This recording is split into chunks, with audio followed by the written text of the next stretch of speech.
Assalamualaikum warahmatullahi wabarakatuh.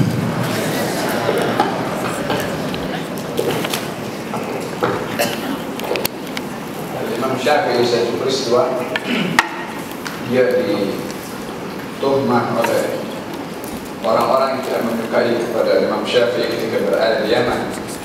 Dituhmah kalau dia sebagai pemberontak kepada kepemimpinan Harun al-Rashid. Lalu beliau ditangkap, dibawa daripada Yaman menuju ke Irak dalam keadaan diikat tangannya dan juga kakinya dengan rantai. Orang-orang yang dituhmah sama oleh Imam Syafi'i, bersama dengan Imam Syafi'i, kebanyakan daripada mereka dihukum. Tetapi setelah berjumpa secara private dengan Harun al-Rashid, jumpa terus satu demi satu, sampai tiba giliran Imam Syafi'i, dan Imam Syafi'i mengatakan ketika dipanggil untuk berjumpa dengan Harun al-Rashid, dia kata, "Assalamualaikum warahmatullahi wabarakatuh, ya Amirul Mukminin." Harun al-Rashid menjawab, "Waalaikumsalam warahmatullahi wabarakatuh."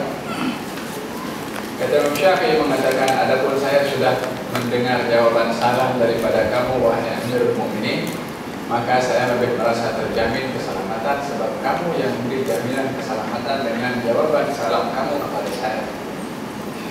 Yani Assalamualaikum, salam keselamatan, salam itu keselamatan.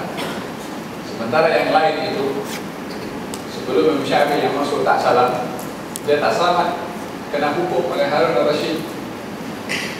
Imam Syafi'i menggunakan hilah untuk menarik perhatian Harun al-Rashid dan membuktikan kalau perumahan yang dituduh kepada beliau itu tidak betul. Maka menjadi sebab untuk menarik perhatian. Dia masuk, "Assalamualaikum warahmatullahi wabarakatuh." Harun al-Rashid ketika diberitahu demikian merasa takjub dengan kebijakan Imam Syafi'i. Lalu kemudian ditanya apa cerita Imam Syafi'i.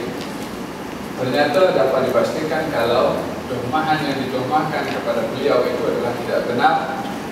Lalu kemudian Harun al-Rashid memaafkan, bahkan meminta nasihat kepada Imam Syafi'i. Dinasihati oleh Imam Syafi'i sampai Harun al-Rashid itu menangis disebabkan oleh kerana teguran dan peringatan Imam Syafi'i. Akhirnya Imam Syafi'i kembali dengan selamat. Dengan apa? Dengan salam. Saya tadi banyak datang lewat sekarang jam itu, patutnya jadi saya ucap salam dulu supaya tak kena marah sama lewat salam. Baik, kita sampai kepada ayat yang ke 104. أعوذ بالله من الشيطان الرجيم يا أيها الذين آمنوا لا تقولوا راعنا وقولوا انظرنا واسمعوا وللكافرين عذاب أليم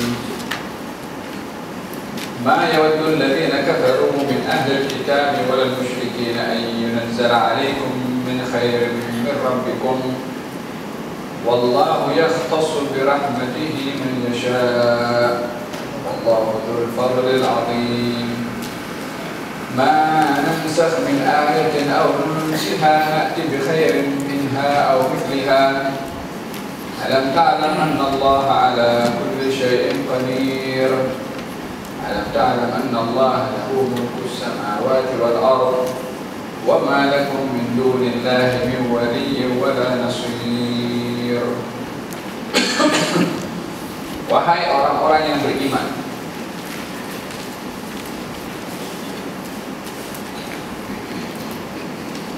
janganlah kamu mengatakan ra'ina,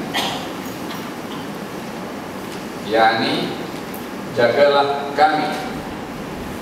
Wa qulu, akan tetapi sebutkanlah unzurna, berikan perhatian kepada kami, wasma'u, dan dengarkanlah seruan atau suruhan itu. Walil kafirina adzabun alim, dan bagi orang-orang kafir azab yang pedih. Ma yawaddu alladziina kafaru, tidaklah orang-orang kafir itu suka min ahlil kitabi, daripada golongan ahlul kitab itu, walal musyrikina, bahkan orang-orang musyrik tidak suka apa? Ayyunazzala alaikum min khairin min rabbikum, mereka tidak suka untuk diturunkan kepada kamu kebaikan daripada Tuhanmu.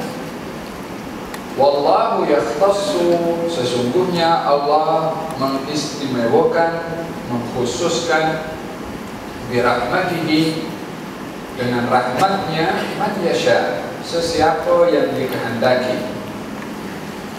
Wallahu dzul fadlil azim, sungguh Allah yang mempunyai anugerah yang agung. Ma nansakh min ayatin, kami Allah tidak memansukhkan, menghapuskan satu ayat, atau nunsiha, atau melupakan akan ayat itu, na'ti bi khairin minha, melainkan kami Allah akan datangkan yang lebih baik daripada ayat yang kami hapuskan atau kami lupakan, atau mithliha, atau yang serupa dengan ayat itu. Alam ta'lam anna Allah ala kulli syai'in qadir, tidakkah kamu mengetahui bahwasanya Allah itu berkuasa ke atas segala sesuatu? Alam ta'lam anna Allah lahu mulku samawati wal ardi wa ma lakum min dunillahi min waliyyin wa la nasir, tidakkah kamu mengetahui bahwasanya Allah memiliki kerajaan di langit dan di bumi, dan tiadalah bagi kamu selain daripada Allah waliyin, penolong, wala nasir, dan juga yang membantu. Ayat ini menyentuh kepada beberapa perkara yang mempunyai hubungan dengan orang-orang yang beriman daripada kalangan kaum al-mu'minin ataupun daripada kalangan mereka yang beriman sebelum kita daripada ahlul kitab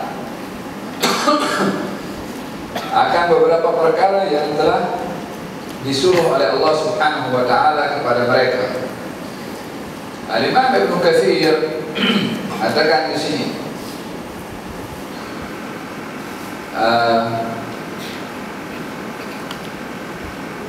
wahai orang-orang yang beriman, jangan kamu berkata ra'ina, akan tetapi katakanlah undurna. Apakah itu ra'ina? Jangan kamu mengatakan ra'ina.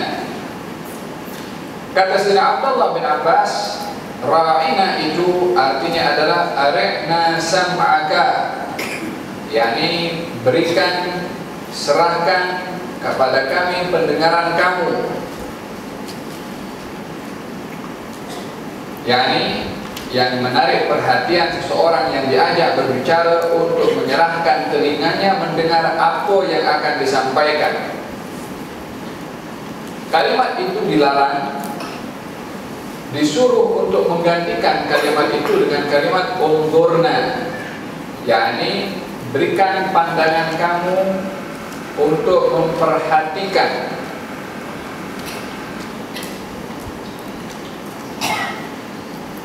Ayat ini pada hakikatnya ingin menyentuh tentang perkara menyerupai orang bukan Islam. Dalam ayat yang sebelumnya kita pernah bahaskan bahwasanya mereka orang-orang Yahudi pernah dilarang oleh Allah, pernah disuruh oleh Allah untuk mengucap satu kata yang kata itu diubah oleh kaum Yahudi mirip tapi tak sama. Allah suruh mereka itu bila mana memasuki Baitul Maqdis, disuruh untuk menyebutkan hittatun naghfir lakum, untuk menyebut kalimat hittah. Hittah itu benteng, pagar atau pertahanan. Kalimat hittah, ha marbutah, tapi diubah menjadi himtah, ada nunnya. Himtah dengan hittah, Allah suruh sebut hittah, mereka sebut himtah. Maka dimarah oleh Allah Subhanahu wa ta'ala dan dihukum disebabkan oleh kerana Allah suruh sebut kalimat, tapi dia sebut kalimat yang lain, bukan tersilap ucap, sengaja. Himtah itu adalah bahagian daripada makanan yang ada di zaman itu, himtah. Maka mereka mengubah kata yang Allah suruh. Dalam ayat ini Allah melarang kepada orang-orang yang beriman meniru perbuatan ahlul kitab yang mengubah satu kata yang disuruh oleh Allah untuk disebut dengan kata yang lain. Ayat ini Allah suruh kepada orang beriman, wahai orang-orang beriman, kamu jangan kata ra'ina, tapi katalah unzurna. Yakni ra'ina daripada kata riayah, penjagaan, atau berikan kepada aku pendengaran kamu, atau ra'ina, jaga atau dengarkan aku. Tapi Allah suruh mengatakan unzurna, yakni pandanglah, jagalah dengan penglihatan. Melihat kepada orang lain itu, makanya ada istilah an-nazarah. Kadang-kadang meminta nazrah. Nazrah itu adalah bahagian daripada tarbiyah, pendidikan melalui penglihatan. Ini mata boleh mendidik. Ada satu haiwan, tahu haiwan sulhafah? Tahu sulhafah? Sulhafah ini haiwan, Allahumma sholli ala sayyidina Muhammad. Itu apa yang di laut itu,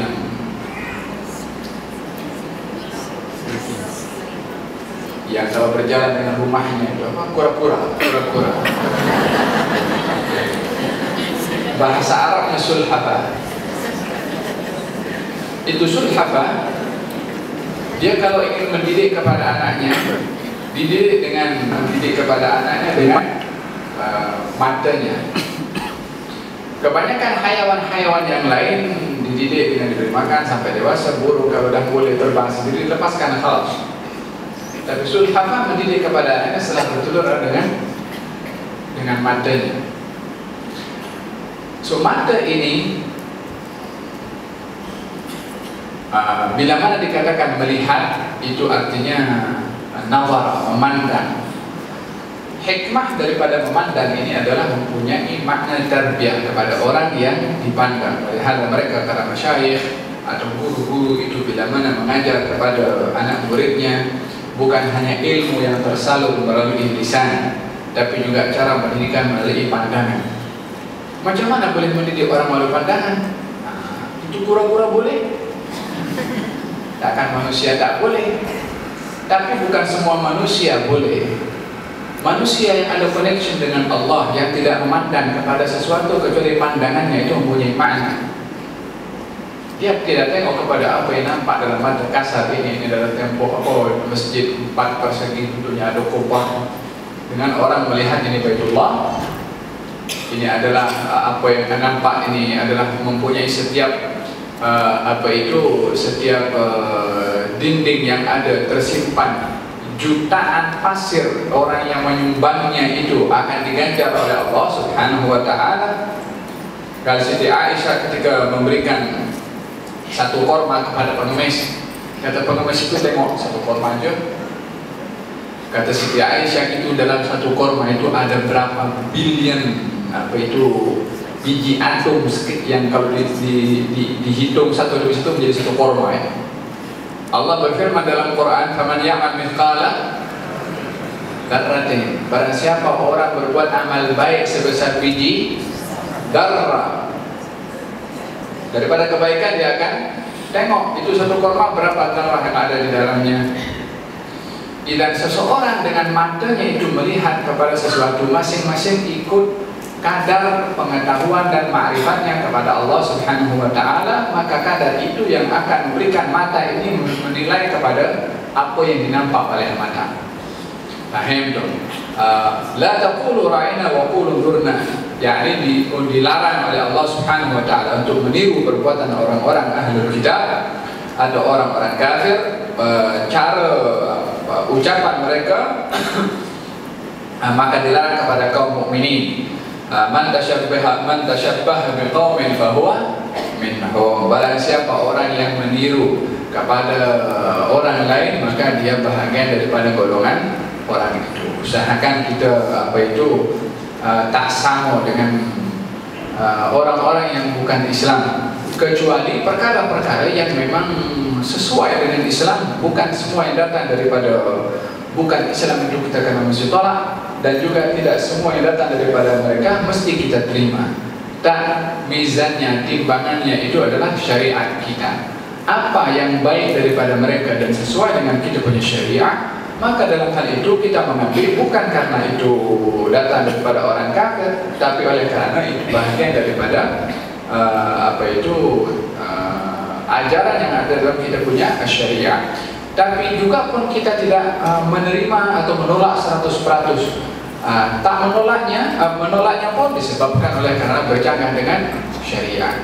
Gaya hidup itu pun juga mesti kita ada style sendiri.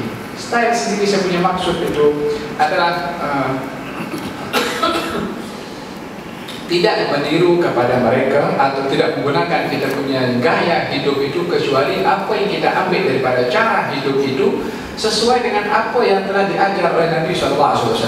Tak dilarang seseorang itu untuk menghiasi rumahnya, mungkin sedikit banyak cara penempatannya itu sama dengan apa yang ada di barat umpamanya,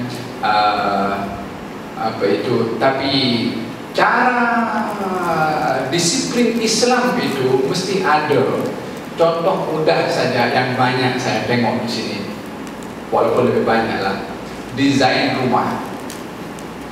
Desain rumah itu kebanyakan rumah yang kalau ada tingkat satu itu selalu tangganya ada di depan. Nah, naik tangga di atas itu di depan, sementara ruang tamu di sebelah tangga. Itu naik tangga itu hal yang sifatnya urusan dalam negeri. Maksudnya perempuan naik turun apa semua. Kalau tamu ada di bawah, orang naik turun tangga perempuan, orang laki-laki di bawah itu boleh nampak. Dan ini style gaya seperti ini memang banyak di tempat-tempat desain orang bukan Islam lah. Jadi kalau orang itu seorang muhandis, seorang arsitek, ya kan, ya, orang yang buat plan bangunan itu, dia ada paham tentang bagaimana Islam itu memberikan desain rumah. Dia akan desain, tak apa pakai tangga, nak pasang 10 tingkat tak apa. Desain rumah itu mesti sama dengan apa adat-adat Islam. Yang berada yang di belakang nak naik turun apa semuanya tak terganggu dengan yang ada.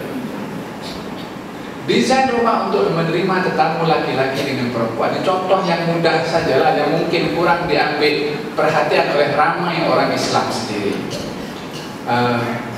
Kalau kita tengok rumah-rumah dahulu, orang-orang dahulu, kalau di kampung saya dulu di Indonesia, ruangan mesti ada 2 ruangan, ruang laki-laki dengan ruang perempuan. Saya pergi ke Yaman, oh macam itu, ruang tamu laki dengan perempuan beza, dan selalunya laki terus depan pintu, yang perempuan di belakang. Desain rumah mesti ada 2 pintu. Kalau di sini desain rumah ada 2 pintu, tujuannya apa? Kalau ada apa berlaku di depan, kita lari lewat belakang. Tapi orang di sana desain rumah dengan 2 pintu, ini pintu laki-laki, sana pintu perempuan. sehingga dibuat. Makanya itu apa? Kenapa masjid saja ada madkhal nisa, pintu perempuan. Di mana itu? Di Masjid Madinah, Masjid Nabawi, di Masjidil Haram pun juga ada. Kenapa? Supaya tak ada tempat yang sama untuk masuk pintu antara laki-laki dengan perempuan, yang itu adalah merupakan bagian daripada adat Islam. Ini contoh yang mudah saja dalam desain rumah. Apa saja yang merupakan gaya hidup kita, pakaian kita, atau apa saja yang kita pakai. Tidak dimaksudkan dalam pakaian itu adalah meniru kepada orang lain. La yakun ahadukum imma'ah, kata Nabi SAW. Jangan kamu ini menjadi orang pak turun.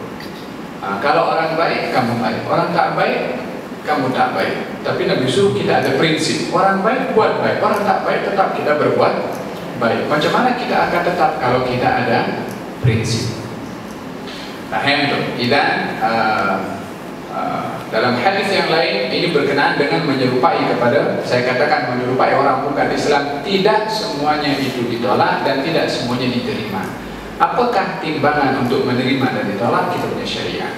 Timbangan itu, mizan itu yang menentukan mana yang patut diterima, mana yang patut ditolak. Kalau mau diterima bukan karena itu datang daripada barat, tapi karena itu datang daripada barat dibenarkan oleh syariat. Itu pada zaman Khilafah Abbasiyah memulakan penulisan, mententuin buku dan mengimport dakwah untuk menulis. Itu semua ada di negeri-negeri barat, ada di negeri-negeri Eropa pada waktu itu. Zaman Khalifah Abbasiyah yang mulai mengimport kertas barangan tulisan untuk membanyakkan tulisan-tulisan, mereka ambil daripada barat. Yang tidak semua yang daripada barat itu adalah ditolak, tidak. Tapi yang benar mengikut syariah kita ambil, yang tak benar kita buang. Khudh ma safa wa da'ma, kata ambil yang baik, buang yang keruh. Walil kafirin adzabun alim, dan bagi orang-orang kafir ada azab yang amat pedih. Sebentar lagi insyaallah ada satu ulama daripada Hadramaut. Insyaallah kalau tak lewat dia akan datang insyaallah ke tempat kita hari ini. Dan yang memberikan tausiah nasihat kepada kita juga insyaallah. Dan maaf saya tak bagi tahu awal-awal pasal baru balik semalam daripada Johor, agak lewat tak sempat nak maklumkan. Boleh datang sini?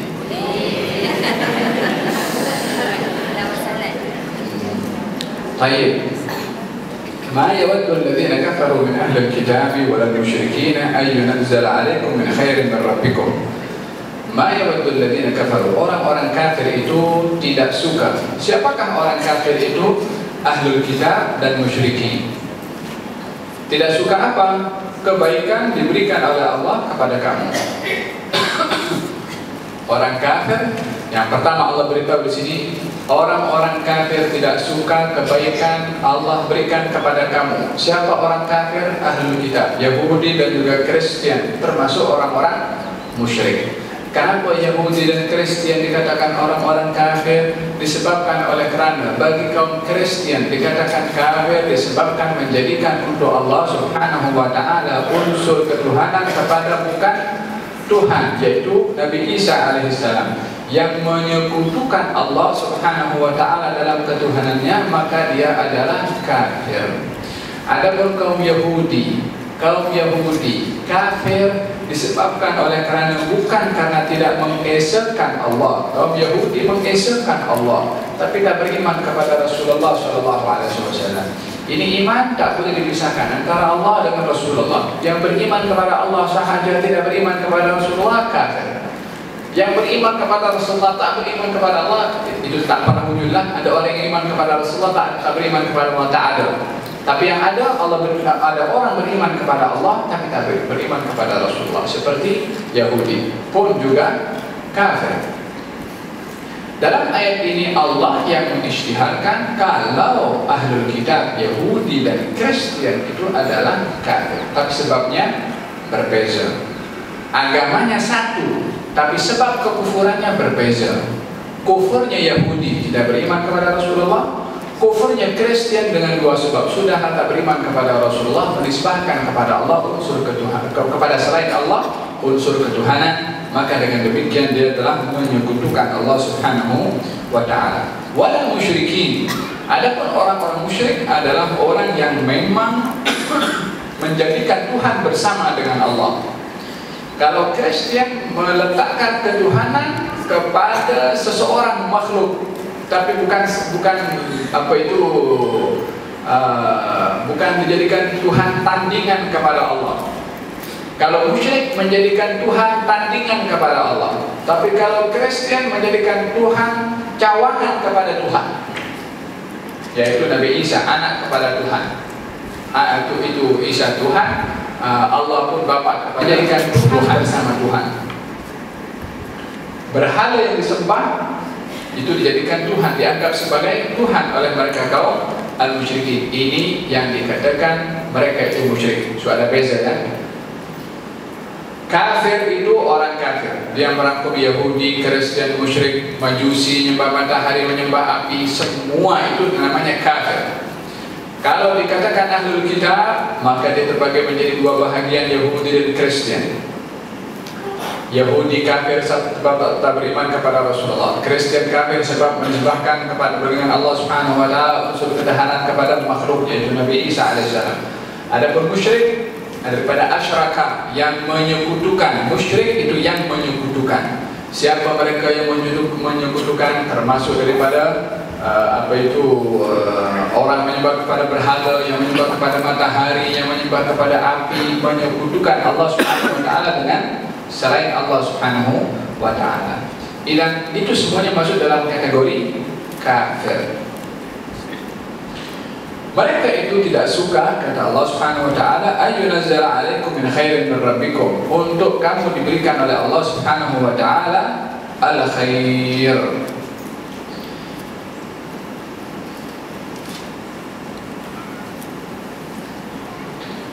Ini berbicara tentang hasad dan dengki. Orang-orang kafir tidak suka kalau Allah memberi kebaikan kepada orang-orang yang beriman. Kebaikan tentunya di sini adalah maksudnya hidayah. Yani di antara semua mereka umat yang ada di zaman itu, yang mendapat hidayah tidak semua, tapi orang-orang yang dipilih oleh Allah Subhanahu wa ta'ala untuk mendapatkan hidayah. Mendapatkan hidayah bagi segolongan tertentu daripada orang-orang beriman itu tidak menjadikan orang kafir puas hati dan selesa dengan adanya mereka orang-orang yang beriman. Yakni tak suka tengok orang baik, tak selesa tengok orang itu taat kepada Allah, tak selesa tengok orang itu kerap berbuat kebaikan di hadapan orang ramai, nampak di hadapan orang ramai. Namanya apa? Hasad. Apa itu hasad? Dalam hadis Nabi sallallahu alaihi wasallam beliau bersabda, inna likulli dhi ni'matin mahsud. Setiap orang yang dapat nikmat mesti ada orang lain yang hasad. Setiap orang dapat nikmat lebih, mesti ada orang lain yang hasad. Nikmat itu ada kalanya berupa harta, ada kalanya berupa kebahagiaan dalam rumah tangga, ada kalanya berada dalam keadaan tak pernah ada problem dengan sesiapa. Apa pasal dia dengan semua orang oke? Apa pasal dia mesra dengan setiap orang yang dia jumpa? Ini pun bahagian daripada nikmat yang ada pada orang itu, sehingga kawannya banyak, di mana tempat dia pun mudah untuk berkenalan, ataupun di setiap tempat dia pun seronok, happy saja nampaknya. Sementara orang lain yang tak seperti kepada dia itu, dia tak puas hati. Apa pasal dia pun tak suka tengok orang lain ada kelebihan. Itu adalah bahagian daripada hasad. Itu contoh hasad kepada karakter seseorang yang ada tak ada pada dirinya. Hasad dalam harta, bahagian daripada hasad. Apa pasal dia itu lebih daripada aku kaya? Apa pasal lebih? keretanya lebih canggih daripada aku. Apa pasal? Hasad terkadang kepada keadaan. Dia hidup dalam rumah tangga bermasalah, tengok rumah tangga orang lain semua apa semua, lebih-lebih duduk kat sembang-sembang, suami ai bagi kepada aku entah hadiah apa semua. Dia pun geram, pasal suami itu tak bagi kepada aku macam itu. Hasad itu bukan hanya kepada harta, tapi apa saja keadaan yang lebih yang ada pada orang lain, bila mana tak ada pada dirinya, dia pun merasa tak suka kepada orang itu yang ada kelebihan, baik itu dalam kebahagiaan, baik itu dalam harta, baik itu dalam hidayah pun juga. Tengok orang lain datang kerap pergi majlis taklim hari Selasa pagi jam 10 pagi, tapi tak ada di sini lah, di tempat saya di sana. Tak boleh tengok orang berbuat baik. So alim kata orang Indonesia kata macam baik sangatlah kalau bahasa sini. Tak boleh tengok orang berada dalam keadaan yang baik atau yang lebih yang tak ada pada dirinya. Itu namanya hasad. Ini bahaya. Kata baginda Rasulullah SAW, innal hasada yakulul hasanat kama takulun naru al-haqaban. Itu hasad dengki adalah akan menghapuskan kebaikan yang kita buat, yang kita simpan, macam api yang memakan kayu bakar. Itu kayu bakar dengan api makan sikit-sikit sampai habis itu kayu bakar. Kita pun hasad kepada orang lain. Kita yang salat, kita yang mungkin banyak taat yang kita buat, tapi pasal hasad ini kepada orang lain, ganjaran pahala yang kita simpan, yang kita buat akan terhapuskan dengan hasad yang kita hasad dengki kepada orang lain. Menjadi satu keburukan, sudah cukup menjadi satu keburukan yang sangat buruk kepada hasad itu, dengan Allah menyuruh kita berlindung kepada Allah daripada bahaya orang yang hasad.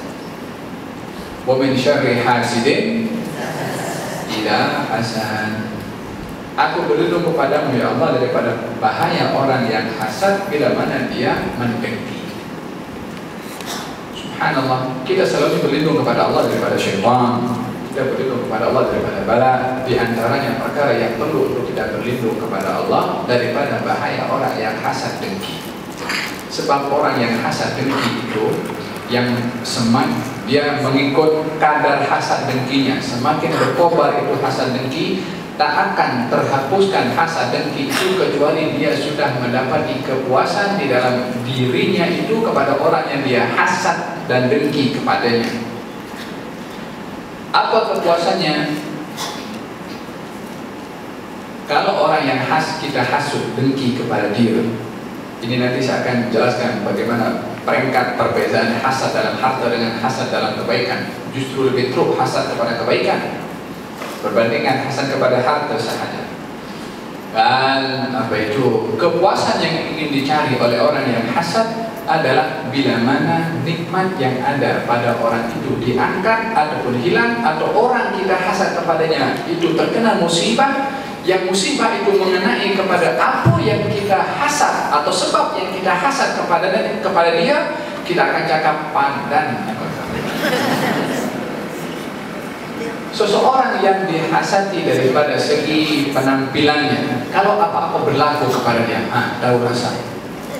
Orang yang hasad kepada hartanya, kalau dia tertipu sekian entah berapa atau bankrupt, pandang muka.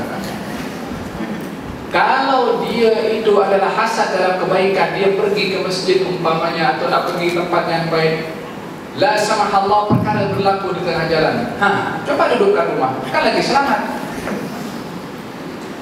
Tak mendapat kepuasan di dalam hatinya orang yang hasad kecuali sebab atau nikmat yang ada pada orang yang kita hasad kepadanya diangkat atau terkena musibah orang itu, baru orang yang hasad itu puas hati. Oleh sebab itu, arti hasad itu adalah tamanni izalatun ni'mah anil maksud. Subhanallah, tamanni itu angan-angan, cita-cita supaya nikmat yang ada pada orang yang dia hasad kepadanya itu hilang, diangkat. Dikatakan tamanni, cita-cita, sebab dirinya tak boleh nak angkat itu nikmat Allah yang bagi kepada dia, dia tak boleh seakan-akan ya Allah angkat segala nikmat daripada orang itu. Kalau nikmat itu dia yang bagi, dia akan cabut. Tapi pasal orang yang hasad ini adalah orang yang tak dapat memberi apa yang ada pada orang itu, dia cukup berharap saja. Sampai kepada barang yang dia tak punya, nikmat yang Allah bagi, dia nak mendengki kepada orang itu. Apa pasal? Bukan dia yang bagi. Macam tak boleh tengok orang lain seronok. Ini penyakit virus yang cukup tinggi bahayanya. Berapa banyak di zaman kita orang ini yang mempunyai sifat hasad dan dengki, daripada peringkat yang paling kelas rendah sampai yang kelas tinggi. Siapakah makhluk pertama yang mempunyai sifat hasad dan dengki hingga hari ini? Iblis. Apa yang diinginkan oleh iblis kepada manusia? Apa kita buat kepada iblis? Kita tak pernah ada hutang kepada iblis dan syaitan. Kita tak ada hutang. Kita tak pernah kacau pun, tak masuk ke alam mereka pun. Tak ada apa-apa jasa mereka itu kepada kita atau kita kepada mereka. Tak ada kena-mengena. Masalahnya antara iblis dengan Nabi Adam alaihissalam.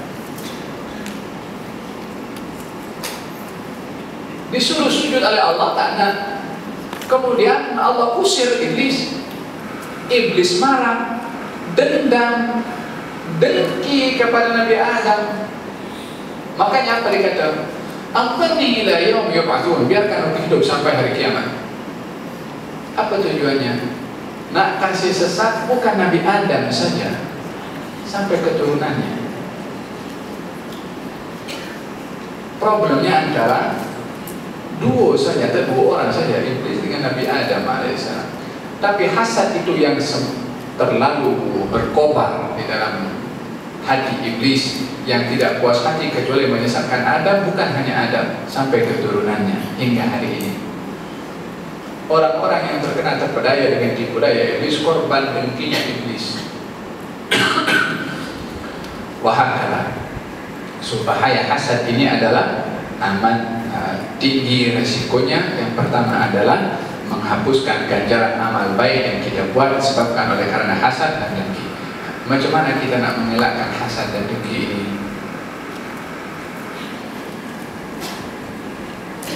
Yang pertama, dengan melihat bahwasanya hasad ini akan merugikan kita, disebabkan oleh karena kalau kita mendengki kepada orang lain, maka amalan yang kita simpan daripada amal perbuatan baik itu akan terhapus serta-merta, disebabkan oleh karena kita hasad kepada orang lain. Kalau kita bayangkan, kita dulu susah payah simpan ganjaran amal baik. Si fulan ini yang ada kelebihan, yang Allah bagi kepada kelebihan, kita tak ada pun apa kena-mengena dengan dia. Kalau saya hasad kepada orang itu, saya simpan untuk saya bawa bekal berjumpa dengan Allah, bermula daripada barzakh sampai di akhirat nanti, akan hapus begitu saja. Susah payah kita simpan dulu, habis. Disebabkan oleh kerana perkara hasad. Ingatkan kepada diri sendiri, kamu hasad kepada dia, barang kamu simpan hilang. Itu salah satu langkah utama untuk kita dapat mengelak daripada hasad dan dengki. Ingat, kalau hasad, barang yang kita simpan hilang. Kalau barang kemas kita simpan hilang, kita boleh beli kat kedai. Tapi kalau ganjaran kebaikan, kita kena buat balik. Hal yang pertama. Yang kedua, untuk mengelak kepada hasad itu adalah ingatkan bahwasanya Allah subhanahu wa ta'ala menyuruh orang-orang yang beriman itu berlindung kepada Allah daripada bahaya hasad dan dengki. yakni yang mendatangkan bahaya itu akan berlaku dengan izin Allah. manfaat pun akan datang dengan izin Allah Subhanahu wa Ta'ala. Orang yang hasad ini adalah teruknya orang itu sampai kita disuruh oleh Allah berlindung kepada Allah daripada bahaya orang hasad ini. Kita ingatkan, janganlah kita teruk sangat di sisi Allah sehingga Allah suruh orang berlindung daripada kita sebab kita hasad kepada orang lain. Kalau tak boleh nak jadi orang baik sangat kepada Allah, jangan jadi orang teruk sangat kepada Allah. Yang disuruh oleh Allah Subhanahu wa Ta'ala kepada orang beriman berlindung kepada orang yang teruk itu. Kata baginda Rasulullah sallallahu alaihi wasallam, inna syarran nas, seburuk-buruk orang itu adalah orang lain yang menghindar daripadanya karena dia terlalu buruk, selalu mendatangkan perkara mudarat kepada orang lain. Itu orang yang paling buruk. Yang orang lain tak selamat daripada kejahatannya, itu orang yang paling teruk. Siapakah orang yang paling teruk? Yang orang lain tak selamat daripada kejahatannya. Di antara kejahatan adalah hasad dan juga dengki. Itu Hindun binti Umayyah yang dendam dan hasad dengki kepada Hamzah bin Abdul Muttalib, bapak saudara Nabi, yang membunuh kepada ayahnya ketika dalam peperangan Badar. Hindun menyewa kepada seorang bernama Wahsy untuk membunuh kepada Hamzah, dan Hamzah pun dibunuh dengan tombak tepat kepada bahagian perutnya dan tembus ke belakang. Hindun itu setelah peperangan selesai itu datang kepada Hamzah, dibelah dada Sayyidina Hamzah, diambil hatinya, dikunyah. Ini bukan hati daging kambing, manusia, bapak saudara Nabi yang digelari Asadullah, singa Allah Subhanahu wa Ta'ala. Aku nak melepas geram dendam hasad dengkinya itu kepada Sayyidina Hamzah. Seorang wanita bernama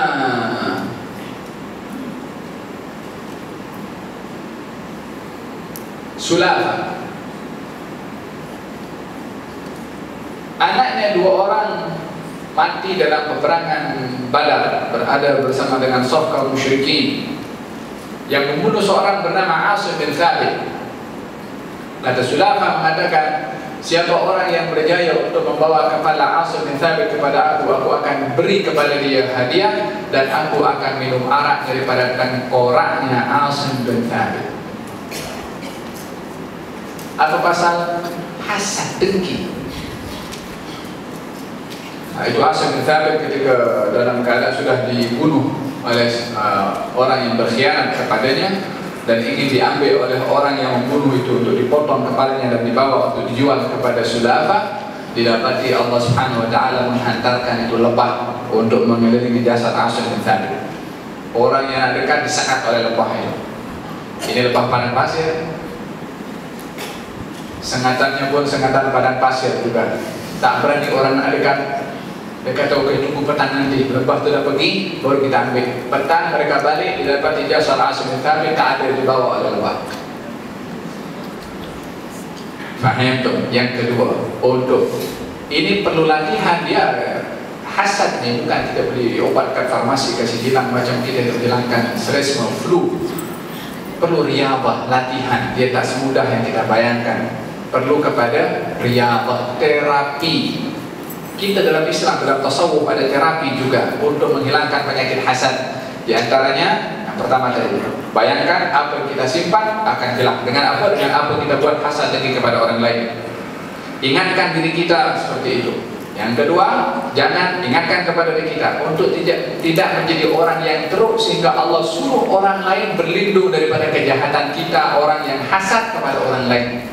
Takkan kita menjadi orang teruk sangat sehingga orang lain itu menghindar daripada kita karena kita hasad kepada orang lain. Faham tu? Yang ketiga,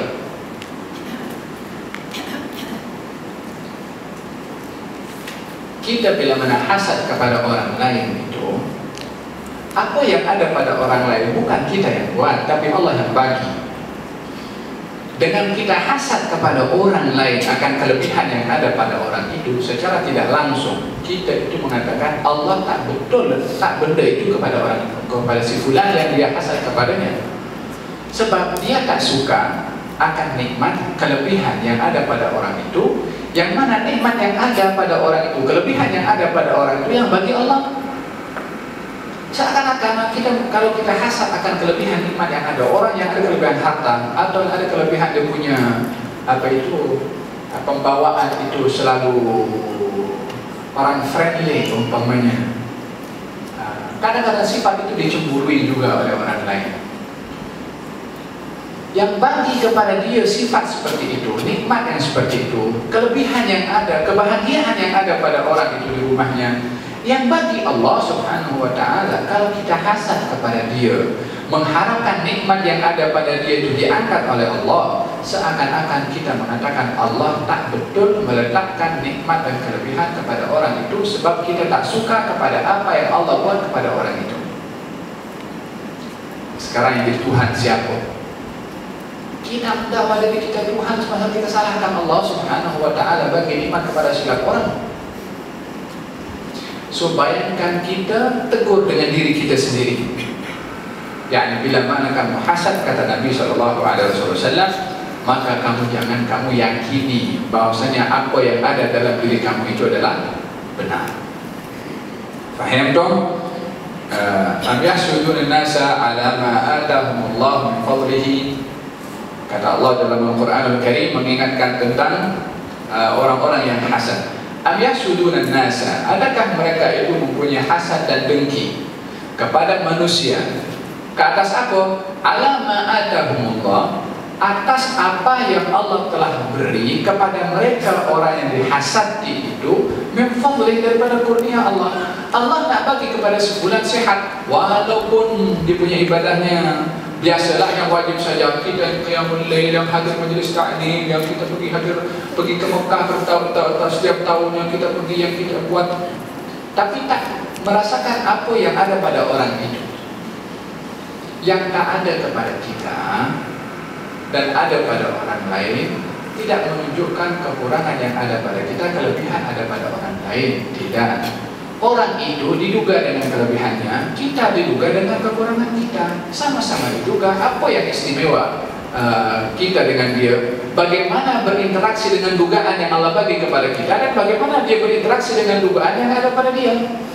Masing-masing diduga dengan kekurangan atau dengan kelebihan. Wa nabluukum bisyarri wal khairi fitnah. Kami Allah menguji kamu dengan yang baik dan yang buruk. Dua-dua fitnah, dugaan dari Allah Subhanahu wa ta'ala. Bukan tanda seorang ada kelebihan daripada nikmatnya, oh ini orang mulia insya Allah Subhanahu wa ta'ala. Tidak, dia diduga dengan kelebihan, kita diduga dengan kekurangan. Apa yang membedakan kita dengan dia? Yang membedakan kita dengan dia, apakah sikap kita kepada kekurangan yang Allah duga kita, dan apakah sikap dia dengan kelebihan yang Allah beri kepada kita. Yang tahu siapa? Allah Subhanahu wa ta'ala. Dan ayat ini adalah menyentuh tentang masalah fitnah, masalah hasad dan dengki. Saya katakan orang yang hasad dalam hal dunia itu lebih ringan hukumannya berbandingkan orang yang hasad dalam hal agama, dalam hal ilmu. Dalam hal dunia, memang dunia itu diberi nama dunia. Apa pasal dunia? Daripada dana itu artinya rendah. Dunia itu diberi nama dunia karena kedudukannya rendah. Lau kanat ad-dunya indallah ta'dil janah ba'udah ma sada minha kafiran syarbata ma. Kalau nilai dunia ini di sisi Allah sama timbangannya, berat timbangannya itu sama dengan sayap nyamuk, Allah tak akan bagi seteguk air kepada orang kafir. Kita tak pernah timbang beras pun, atau dengan beras dengan sayap nyamuk, tak pernah ada orang letakkan sayap nyamuk untuk ditimbang. Itu dunia lebih hina di sisi Allah Subhanahu wa ta'ala berbandingkan beratnya sayap nyamuk. Kalau ada timbangan berat, ada nilai di sisi Allah ini dunia, walaupun seperti sayap nyamuk, Allah tak akan bagi dunia kepada orang kafir, walaupun hanya seteguk air. Realitinya, siapa yang kaya di antara dunia ini? Orang kafir. Yang bagi kekayaan dibandingkan dengan orang-orang beriman adalah orang kafir. Sebab apa? Bukan pasal Allah itu mau bagi kepada orang kafir, kekayaan, sebab dunia tak ada nilai di sisi Allah Subhanahu wa Ta'ala. Bukan bermakna kita tak perlu cari dunia. Yang perlu adalah tidak meletakkan dunia itu lebih berharga berbandingkan kepada al-akhirah, dan menjadikan dunia ini jembatan menuju kepada al-akhirah. Kalau begitu esok kita masuk kepada rumah, tutup pintu, tak payah kita bekerja. Nah, bukan tu. Orang banyak salah paham memahami at-tasawuf adalah orang itu lari tak nak kepada dunia. Tak nak kepada dunia, macam mana tak nak kepada dunia? Dia hidup di dunia. Kalau tak nak kepada dunia, dia masuk dalam maksud kepada orang zuhud di dunia. Bukan tak nak kepada dunia, tidak meletakkan dunia itu di dalam hati dan menjadikan dunia jembatan menuju akhirat. Itu orang tasawuf, itu orang zuhud, itu orang yang tidak menjadikan dunia matlamat, tapi menjadikan dunia platform. Paham tu? Ini orang yang hasad dalam dunia biasa, tapi yang teruk adalah orang yang hasad dalam akhirat, dalam agama. Apa pasal dia selalu pergi kat masjid sana? Apa pasal dia pakai tudung? Apa pasal dia hadir majlis ilmu? Apa pasal dia dengar cakap ustaz berbandingkan cakap aku? Ustaz cakap bawa pergi tempat yang baik, dia bawa pergi ke tempat konsert atau tempat yang lain-lain di sana. Tak puas hati orang mendapat hidayah dalam kebaikan. Ini bahayanya lebih teruk berbandingkan orang yang hasad kepada dunia. Orang yang hasad kepada ilmu, apa saja kecuali ghibtah. Dia ada dua. Hasad itu orang melihat kelebihan yang ada pada orang lain, tetapi dia berharap kelebihan itu diangkat oleh Allah Subhanahu wa Ta'ala. Tapi ghibtah itu orang yang melihat kepada kelebihan yang ada pada orang lain dalam hal kebaikan, dia nak seperti dia atau lebih. Ini yang dipuji. Kalau melihat kepada kelebihan orang lain semoga Allah angkat, ini hasad dan dengki. Kalau melihat kelebihan yang ada pada orang lain, dia nak seperti dia dalam hal kebaikan atau lebih, ini namanya ghibtah. Ini yang dipuji oleh dalam syariat kita. Tengok orang lebih alim, tengok orang lebih istiqamah, tengok orang lebih baik keadaannya, dia pun aku nak macam dia, aku nak lebih daripada dia. Fadhal, silakan.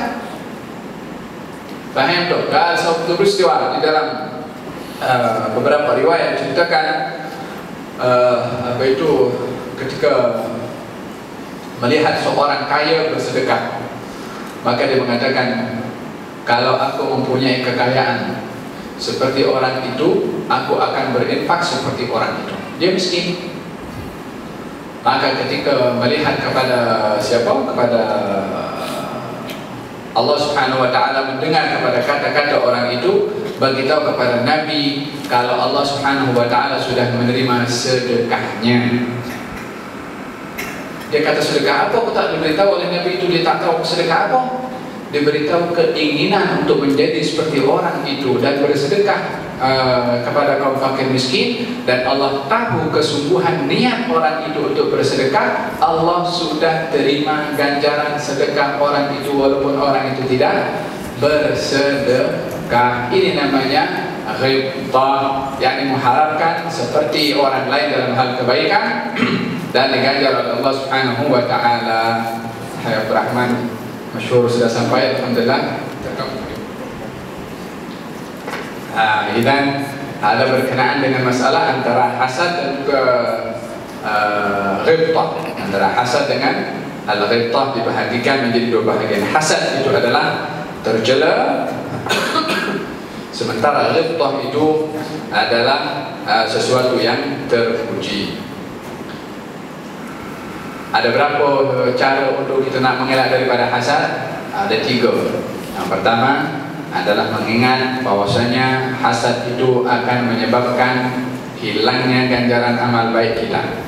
Yang kedua adalah dengan mengingatkan bahwasanya di antara orang yang teruk di sisi Allah adalah orang yang disuruh kita berlindung daripada keburukan orang itu. Mencari hasad dan tidak hasad, maka kita beritahu kepada diri kita kalau kita punya hasad, kita termasuk orang yang teruk dari sisi Allah Subhanahu wa Ta'ala.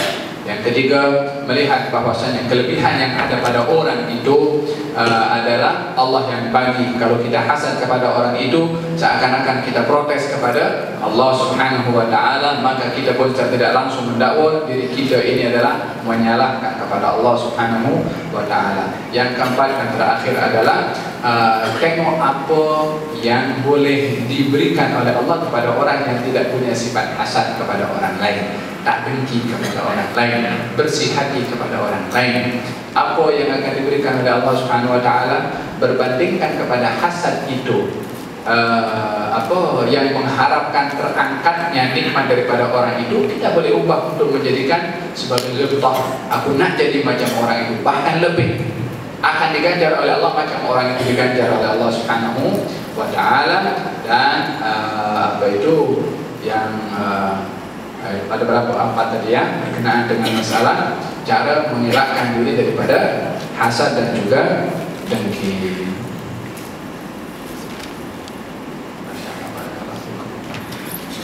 Kita sempat apa yang kita lakukan. Nah,